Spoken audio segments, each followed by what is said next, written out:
remember when I was about 8 years old, back in 2006. I was just a girl.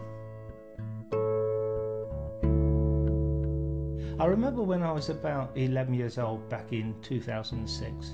I was just a boy. I used to wonder what kind of a world we'd be living in 60 years' time. The grown-ups were talking more and more about the oil running out. They made it sound really scary. And at school, we learned about this thing called global warming. But back then, I didn't know really what they were on about.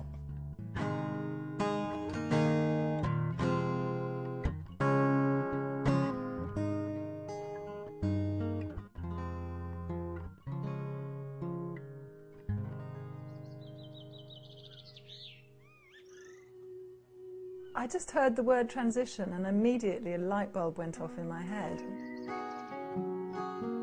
The power of the transition movement is already in its name. The great thing about the transition movement is it's so positive, it's doing positive things. It's a grassroots thing. It's something that you and I can get involved with. It's very much focused on your own place and ground and where you are, and this is where you need to take care of and build relationships and sort the world out from. It's about not waiting for anybody else to fix things for us. It's about getting on with things ourselves. And it is actually addressing the issues that are going to increasingly come to dominate our world, which is namely energy and resource depletion and global warming.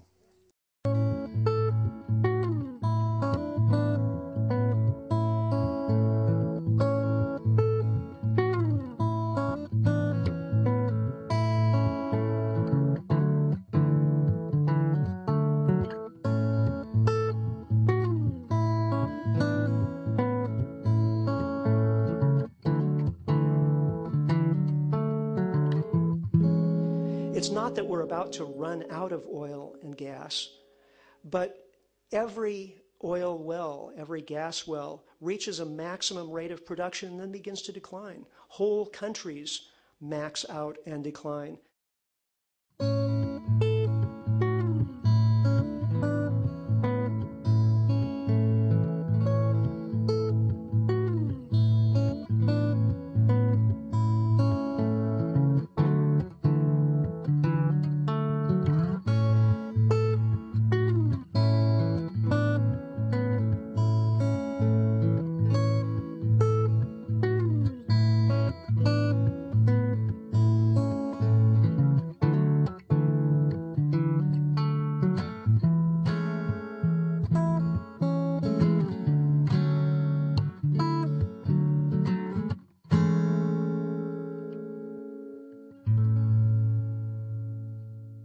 You know, fossil fuels have been an enormous economic boon, but they've created all sorts of problems, including climate change, dependence on foreign sources, oil wars, pollution of water and from fertilizer runoff and petrochemicals, acid rain killing forests, on and on and on. If we can do this one thing, if we can reduce our consumption of fossil fuels and phase them out, we can solve all of those problems at the same time.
Change is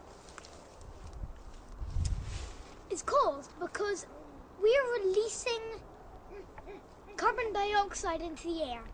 the sun comes in and warms the Earth's surface, radiation from the Earth's surface, heat radiation, has to get out in order to balance what comes in.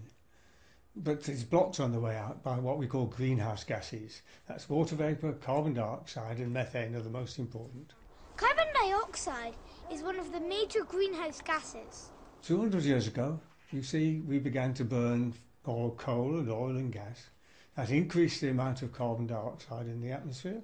Carbon dioxide absorbs this radiation. It's like a blanket over the Earth's surface, keeping it warm. If you increase the thickness of the blanket, it gets warmer. We don't know it, but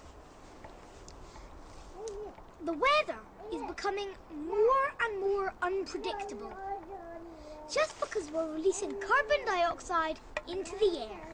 Evidence is that if we begin to descend the amount of carbon that we release within 100 months, we can avert catastrophe.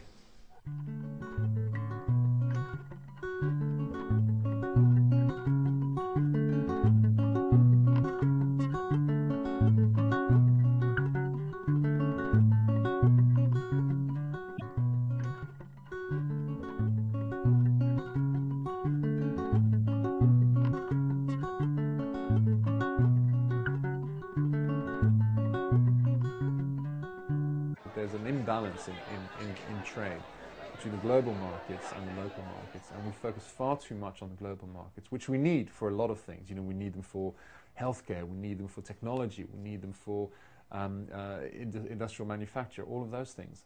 But we don't need them for a lot of other things. And if we just find the right balance between what can be done locally and what needs to be done globally, then I think we've got the basis for a local and global economy that can work together for the benefit of the planet and its people.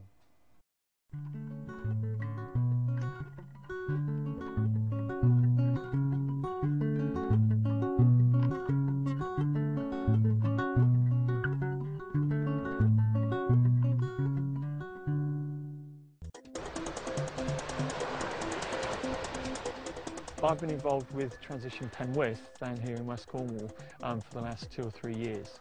We operate a fleet of electric cars and vans which we've been using in different projects. Cornwall's a big tourist destination, so hopefully get people to arrive by more sustainable means, namely the train, and then use an electric vehicle while they're here for part of their transport for their daily excursions. Electric cars are very efficient because for the energy you put into them, most of that energy gets translated into movement. In a normal car, like a petrol car or a diesel car, you lose a lot of the energy as sound, as heat. A modern diesel engine may get to sort of 50% efficiency, so you're losing half the energy that's contained in the fuel.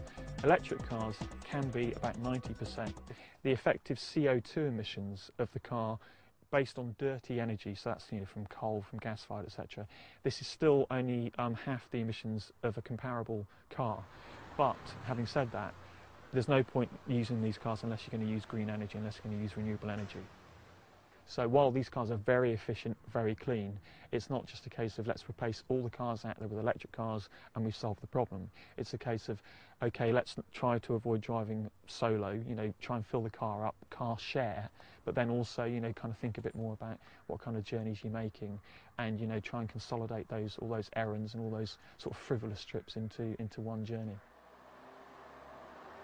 What I think is powerful about the transition movement is it's starting to bring together people who have got the right ideas, that have got the vision to do the right thing, if you like. But it is quite a young movement, and so there is a certain lag. Frustratingly, there is a certain lag in making some of these ideas a reality. But what I think is really powerful is that the powers that be, the councils, the government, are starting to appreciate that the transition movement, and more importantly the people within it, because that's what is the most powerful thing, that they're starting to make a lot of sense. And so it's starting to become what was maybe only 18 months ago a very transition idea is starting to be very much more mainstream.